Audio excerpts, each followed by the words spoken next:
Welcome to day 9, where we're talking about the fear of not having enough.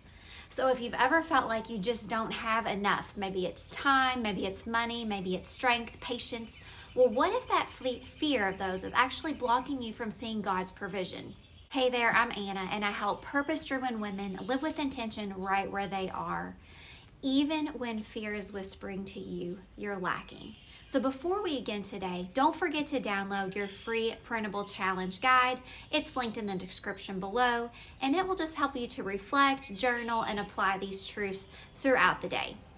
Well, in today's video, we're going to break down the fear of not having enough.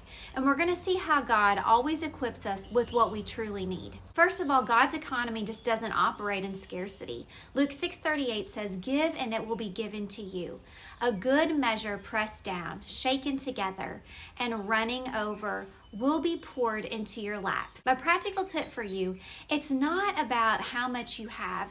It's really about your own willingness to trust God with what you've been given.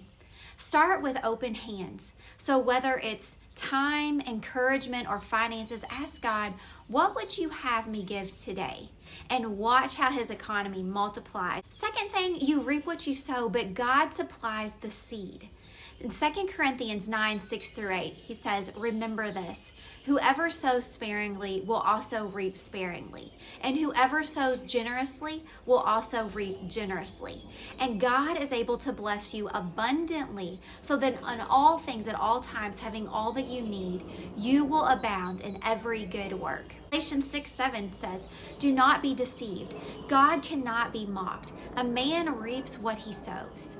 My practical tip is that if fear tells you, I can't afford to give, ask yourself, what am I sowing right now? So whether it's with your money, your attention, or your words, are you sowing from a place of trust or fear?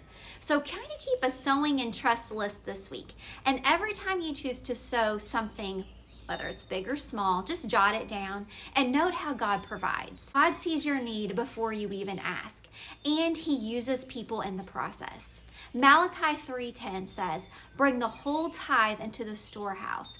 Test me in this, says the Lord Almighty, and see if I will not throw open the floodgates of heaven." Psalm 34:10 says, "The lions may grow weak and hungry, but those who seek the Lord lack no good thing." A practical tip, you may have received something that felt very random, maybe a meal, a gift, note of encouragement. But what if it was actually the answer to a prayer, delivered through someone else's obedience? Maybe you're that obedient person to someone else. So as we continue to fight fear, we have to remember this: provision doesn't equal control.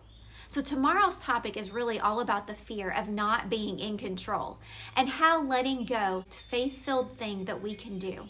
Well, thank you so much for joining me today.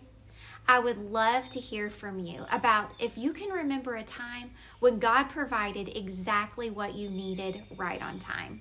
Be sure to like this video if it brought you value and share it with a friend who maybe needs to hear this message today.